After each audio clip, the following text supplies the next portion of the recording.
Šodien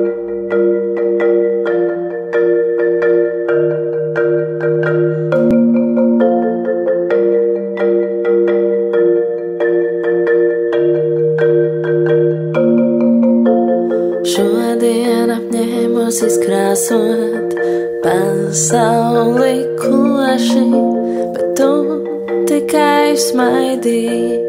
Tas viss esot pārējoši, es paņēmu otu un vilku svītras droši, bet ļaudis tas tracināja un likās kaitinoši. Sasodīti apaļa pasaule ar laiku viss atpakaļ nāk. Nākamreiz akmeni tev sejā metīšu apdomīgāk. Laikam jau ļautiņi mīlēja savu tumšo tā.